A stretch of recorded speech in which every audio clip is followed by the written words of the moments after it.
How are you, my beloved students? I am well by the good grace of Almighty. I know that you are all well at the time of pandemic situation. আমি মোহাম্মদ আশরাফ আলী, সহকারী শিক্ষক NS আমির residential school. আজ আমি তোমাদের SSC preparatory package programme 2020 তোমাদের class শুরু করতে যাচ্ছি।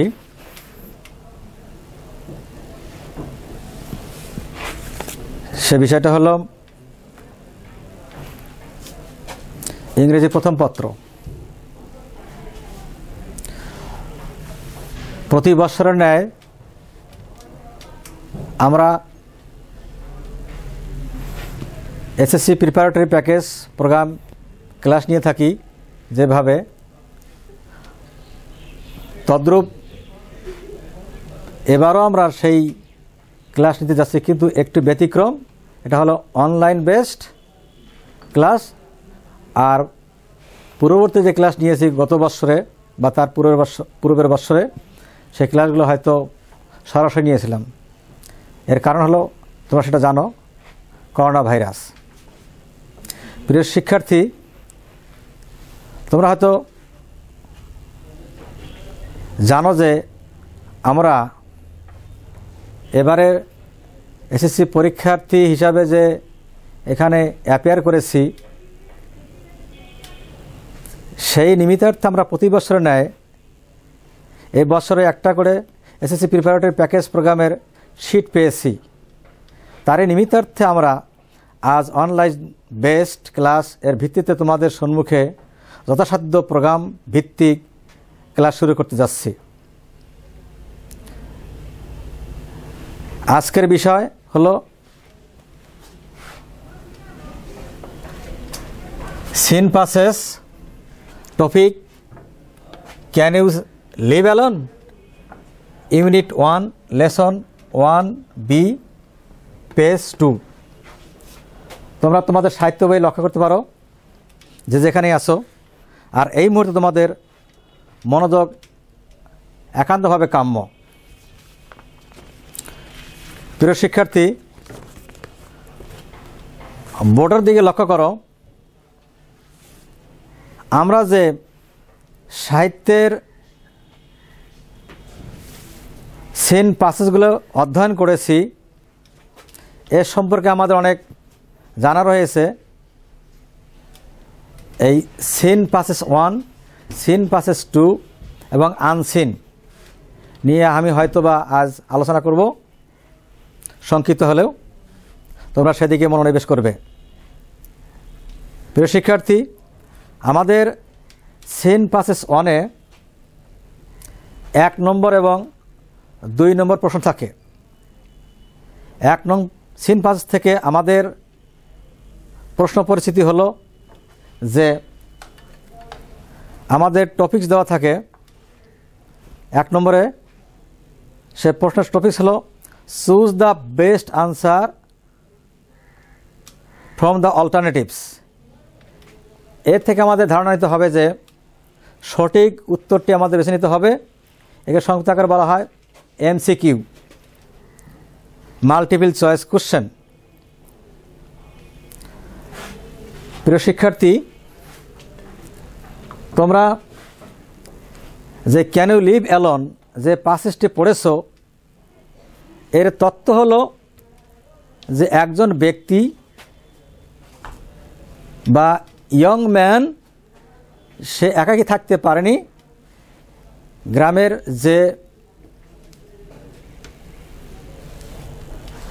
সমস্যা সমূহ তার সম্মুখে উপস্থিত হয়েছিল, সেগুলো হলো কি কোয়ারলিং, ইল ফিলিংস, জেলাসি, এনমিটি। এগুলো দৈনন্দিন জীবনে তার ঘটত বলে সে শান্তি খোঁজার নিমিত্তার্থে সে একাকী বা লোনলি বসবাস করার জন্য জঙ্গলে অবস্থান করার জন্য গিয়েছিলেন। এ সম্পর্কে আমাদের তথ্য দেওয়া আছে অনেক, এবং আমরা অধ্যয়ন করেছি। আমরা বিস্তারিত না জেনে, যেহেতু জেনেছি এই ক্ষেত্রে আমাদের যে প্রশ্নগুলো আমাদের সম্মুখে আসে সে সম্পর্কে আমরা ধারণা দেব, কীভাবে আমাদের প্রশ্ন নেওয়া উচিত বা প্রশ্ন জানা উচিত।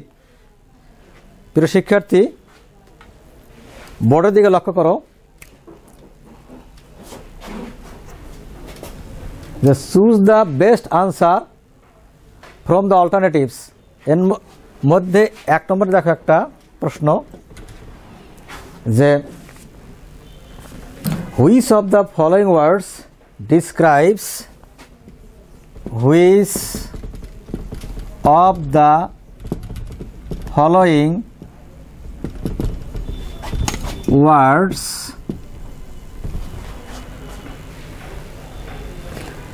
describes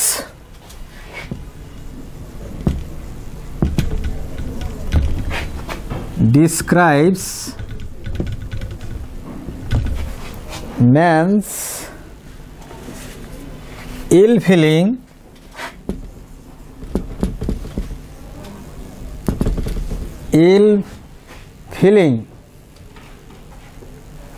best.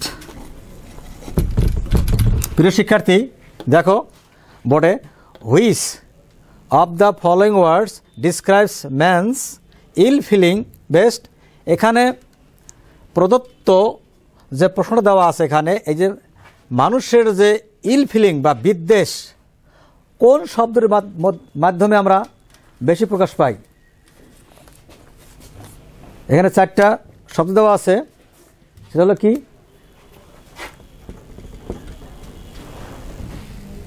ফ্রেন্ডশিপ,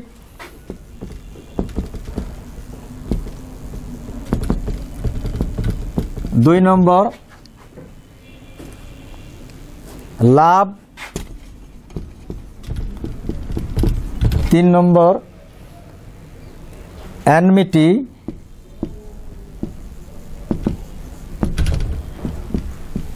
4 নম্বর বেনিভোলেন্স, BENEVOLENC, বেনিভোলেন্স।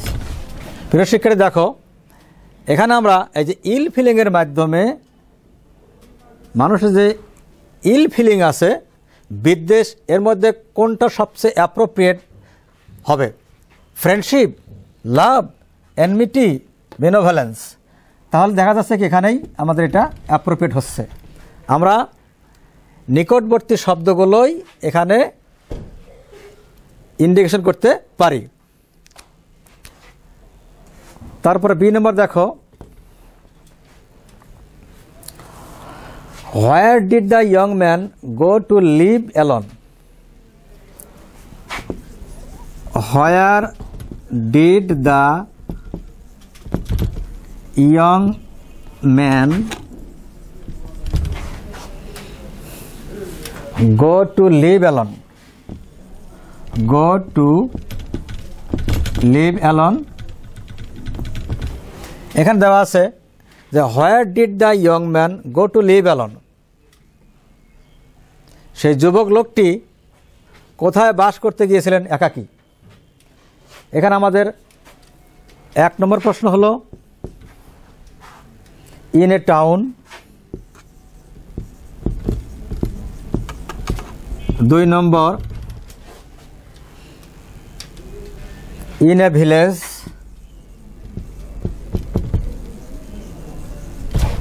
প্রিয় শিক্ষার্থী দেখো in a hill, 3 number hill, in a hill, 4 number in the wood, in the wood। প্রিয় শিক্ষার্থী দেখো এখানে দেওয়া আছে বি নম্বরে where did the young man go to live alone, কোথায় গিয়েছিল সেই যুবক লোকটি বসবাস করতে একাকী। 1 নম্বর দেওয়া আছে ইন এ টাউন, শহরের মধ্যে, ইন এ ভিলেজ, গ্রামে, ইন এ হিল, পাহাড়ে, ইন দ্য উড, জঙ্গলে, উডস, জঙ্গলে। তাহলে দেখা যাচ্ছে সেই জঙ্গলেই কিন্তু এখানে গিয়েছিলেন, আমরা 7 থেকে পেয়েছি কিন্তু এখানে। এইরূপ আমাদের 7টা প্রশ্ন থাকবে। এই 7টা প্রশ্ন থেকে আমাদের 7 মার্ক আছে, আমরা সুষ্ঠুভাবে সাহিত্য পড়ে কিন্তু আমরা কি করব, অর্জন করব। প্রিয় শিক্ষার্থী, আর একটা প্রশ্ন দেখো, সি নম্বর কি আছে? A cow was ব্রট to dash the cat. A cow was ব্রট to dash the cat. প্রিয় শিক্ষার্থী, একটা গাভী আনয়ন করা হয়েছিল কার জন্য? ক্যাটের জন্য। কি করার নিমিত্তার্থে? এখানে বুঝতে হবে সাহিত্য পড়েই। এখানে দেওয়া আছে 1 নম্বরে কিল, 2 নম্বরে দেওয়া আছে ফিড, 3 নম্বরে দেওয়া আছে গার্ড, 4 নম্বরে দেওয়া আছে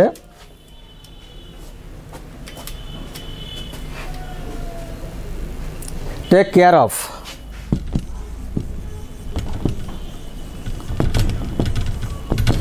প্রিয় শিক্ষার্থী দেখো, তাহলে গাভী যে আনয়ন করা হলো, কি জন্য আনয়ন করা হলো? বিড়ালটাকে মারার জন্য, না খাওয়ানোর জন্য, না পাহারা দেওয়ার জন্য, না যত্ন নেওয়ার জন্য? তাহলে দেখা যাচ্ছে কি যে আমরা যে সাহিত্যটা পড়েছি, এই সাহিত্যটা পড়ার পরে আমরা বুঝতে পারলাম যে যে ইয়ং ম্যান যখন জঙ্গলে বসবাস করলেন, তখন তিনি কিন্তু ইঁদুরকে দমন করার নিমিত্তে বিড়ালের প্রয়োজন পড়লেন। আর বিড়ালকে আবার ফের খাওয়ানোর জন্য কিন্তু গাভীর প্রয়োজন, কারণ বিড়াল দুধ পছন্দ করে। আর এই জন্য কিন্তু গাভীর, এই জন্য তাহলে দেখা যাচ্ছে কি এই ফিটটা এখানে অ্যাপ্রোপ্রিয়েট। তাহলে আমাদের বুঝতে হবে যে মূলত যাহাই করি না কেন আমাদের সাহিত্য ভালো করে পড়তে হবে। কিন্তু প্রিয় শিক্ষার্থী, এরপরে আমাদের আরও আরেকটা সিন প্যাসেজ থাকে, তোমরা দেখো।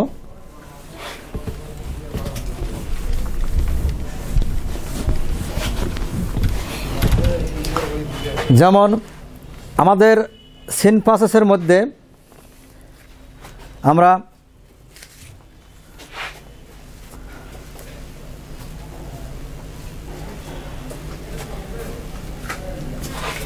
প্রিয় শিক্ষার্থী,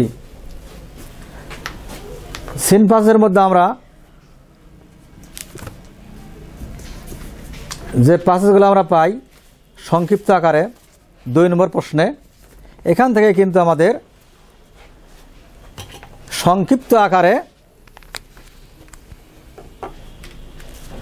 ফিল ইন দ্য ব্ল্যাঙ্ক থাকে, কিন্তু শূন্যস্থান পূরণ। সেই সিন প্যাসেজটা পড়ে হৃদয়ঙ্গম করে বা অর্থ বুঝে আমরা কিন্তু এখান থেকে অনেক কিছু রিয়েলাইজ করতে পারি। আর এখানে মার্ক হলো 5।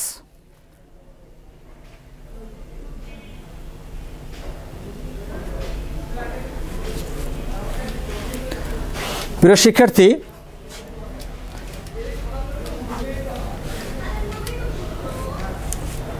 দেখো এই যে আমরা এখানে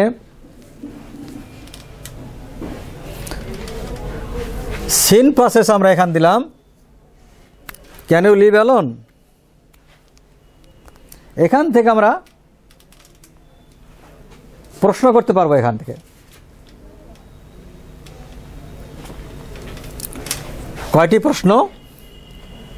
5টি প্রশ্ন, 2 নম্বর কোশ্চেন। 2 নম্বর কোশ্চেনের আমাদের এখানে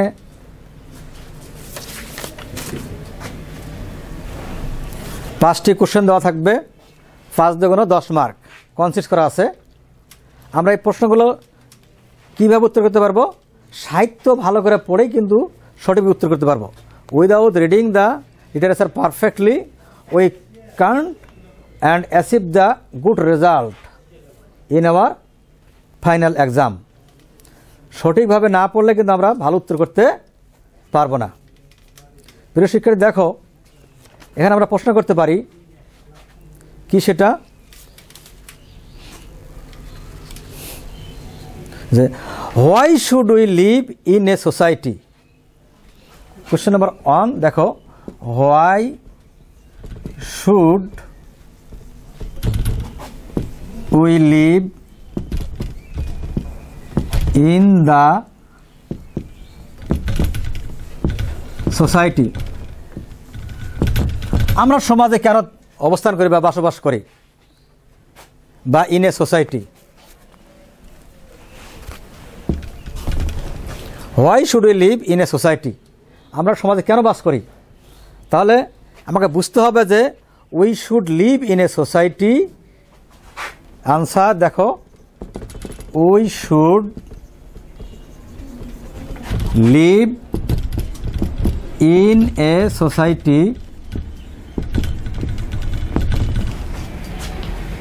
society because we can be happy, because we can be happy, we can be happy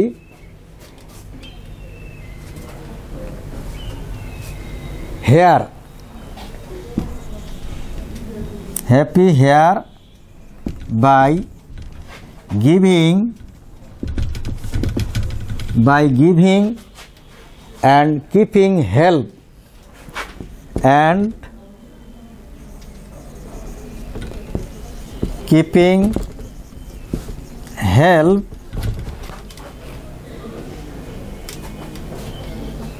with a mutual understanding, with a mutual understanding। প্রিয় শিক্ষার্থী দেখো, এর বলছে কি প্রশ্ন, আমরা যে পাঁচটা পড়েছি ওই পাঁচ থেকে আমরা প্রশ্ন করতে পারি। এখানে 10 মার্কের প্রশ্ন আছে, তাহলে পাঁচটা পড়েই কিন্তু উত্তর করতে পারবো যে why should we live in a society, আমরা কেন সমাজে অবস্থান করি বা থাকি বা বাস করি। তাহলে we should live in a society because we can be happy here by giving and keeping help with a mutual understanding. মানে আমরা সমাজে থাকি কারণ এখানে সুখী হওয়ার জন্য কি দিয়ে একে অপরকে সহযোগিতামূলক এবং পরামর্শমূলক পরামর্শমূলক মিউচুয়ালিটি প্রদান করার নিমিত্তার্থে আমরা সমাজে অবস্থান করি। আরেকটা প্রশ্ন দেখো প্রিয় শিক্ষার্থী, যে question number 2 B, how was the young man,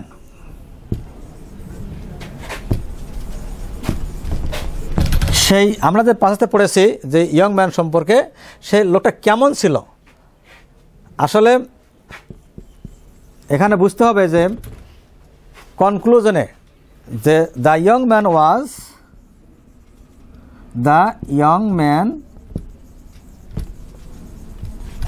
was peace loving, মানে শান্তিপ্রিয়, পিস লাভিং। আসলে যুবক লোকটা ছিল কি শান্তিপ্রিয়, কারণ সে শান্তিকে বেশি প্রাধান্য দিয়েছিল হেতুই সে জঙ্গলে অবস্থান করার জন্য একাকী অবস্থান করার জন্য কি করছিলেন সেখানে চলে গিয়েছিলেন। আর এজন্যই কিন্তু আমরা বুঝতে পারলাম যে যুবক লোকটা আসলে শান্তিপ্রিয় ছিল। সে গ্রামের যে সমস্ত প্রবলেমের সম্মুখীন হয়েছিলেন, ইল ফিলিং, এনমিটি, কোয়ারেলস, সাফারিংস, এর থেকে তিনি কী করতে চেয়েছিলেন, দূরে থাকতে চাইছিলেন হেতুই সে জঙ্গল অবস্থান করছে। তাতে বোঝা যাচ্ছে যে এই ইয়ং ম্যানটা আসলে ছিল কি একজন শান্তিপ্রিয় ব্যক্তি। প্রিয় শিক্ষার্থী, তোমরা এই ইংরেজি প্রথম পত্রে আরও 2 নম্বর সিন পাসেজ আছে। এখান থেকে আমরা সংক্ষিপ্ত আকারে কিছু গ্যাপ ফিলিং পাবো। এই গ্যাপ ফিলিং থেকে আমাদের মার্ক আসবে 5। দেখো আমরা ইংলিশ প্রথম পত্রে আরও একটা সিন পাসেজ 2 থাকে। এখান থেকে আমরা একটা গুরুত্বপূর্ণ পাসেজ ইনক্লুড করলাম, সেটা হলো fish population unit 5 lesson 4C lesson 4C। এটা ঢাকা বোর্ডে 20, কুমিল্লা বোর্ডে 20, সিলেট বোর্ডে 20, ময়মনসিংহ বোর্ডে 20 এবং কম্বাইন্ড বোর্ডে 18তে এসেছিল। খুব গুরুত্বপূর্ণ বিষয়, এটা তোমরা দেখে নিবা, যেহেতু আমরা পড়েছি এটা। এই ফিশ পপুলেশনটা অত্যধিক গুরুত্বপূর্ণ একটা পাসেজ। এর সম্পর্কে আমাদেরকে সম্যক ধারণা আছে এবং এটা অধ্যয়নের পরেই কিন্তু আমাদের এর সম্পর্কে ফিল ইন দ্য ব্ল্যাঙ্ক বা শূন্যস্থান পূরণ করতে হবে। আমাদের প্রশ্ন দেওয়া থাকে ক্লোজ টেস্ট উইথ ক্লুজ, অর্থাৎ সংকেতবিহীন অবস্থায় আমাদের কী করতে হবে, পূরণ করতে হবে। যেমন দেখো, it is a dash from the passage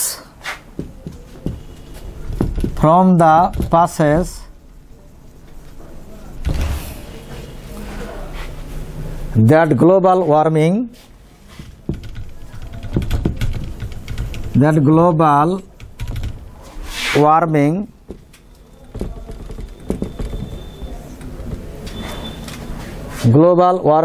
is the dash great threat for fish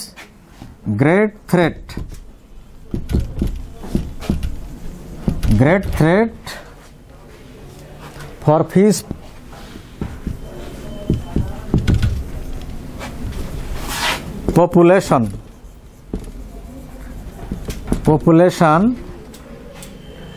full stop.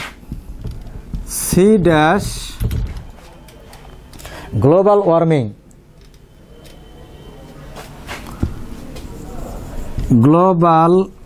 warming comma food production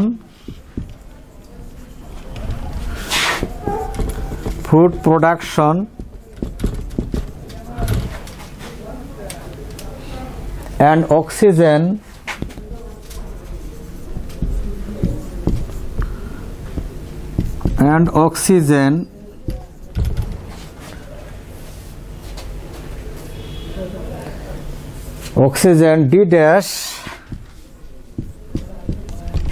D dash in water decreases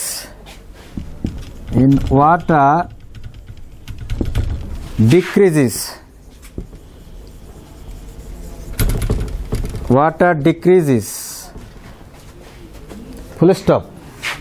As a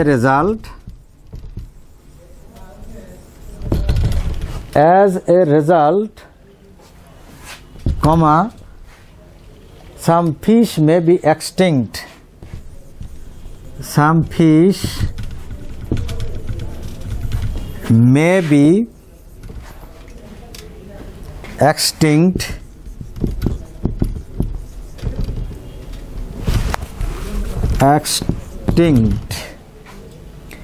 E dash full stop. প্রিয় শিক্ষার্থী, বোর্ডের দিকে লক্ষ্য করো যে it is a dash, তাহলে বলা যাচ্ছে যে কি লার্ন বা নন বা সিন বা ক্লিয়ার ইত্যাদি আমরা দিতে পারি। এখানে it is non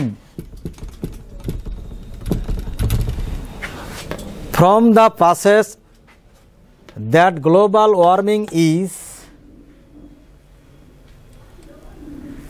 a great threat. এটা আমাদের জানা যে পাঁচাশ থেকে অধ্যায় থেকে প্যারা থেকে যে বৈশ্বিক তাপমাত্রা হলো একটা বড় হুমকি ফর ফিশ পপুলেশন, মানে মাছের প্রজন্মের ক্ষেত্রে। প্রিয় শিক্ষার্থী দেখো কি বলছে, ফর বা ডিউ টু অথবা বিকজ অফ আমরা দিতে পারি এখানে। এই জন্য এখানে for global warming food production and oxygen D dash, এখানে কি হবে সাপ্লাই দিতে পারো তোমরা, অথবা অ্যাভেলেবিলিটি দিতে পারো।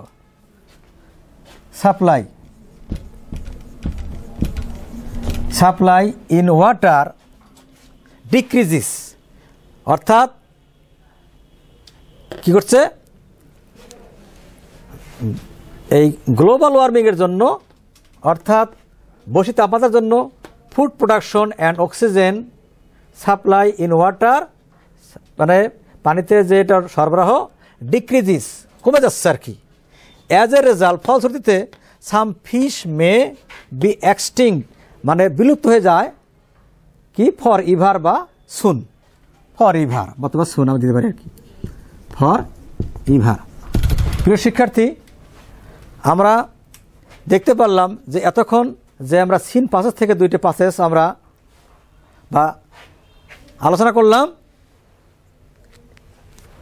1 নম্বর এবং 2 নম্বর প্রশ্ন, এবং 2 নম্বর পাস থেকে 3 নম্বর প্রশ্নটা যা আলোচনা করলাম আমরা, এই প্রশ্নটি অত্যধিক তাৎপর্যবহ। এই সাহিত্য না পড়ে কিন্তু আমরা এর উত্তর করতে পারবো না সঠিকভাবে। এজন্য আমরা বুঝতে পারলাম যে মূলত আমাদের সাহিত্যের সাথে কঠিনভাবে সম্পৃক্ত থাকতে হবে। আজ এ পর্যন্তই, পরে দেখা হবে পরবর্তী ক্লাসে। আল্লাহ হাফেজ।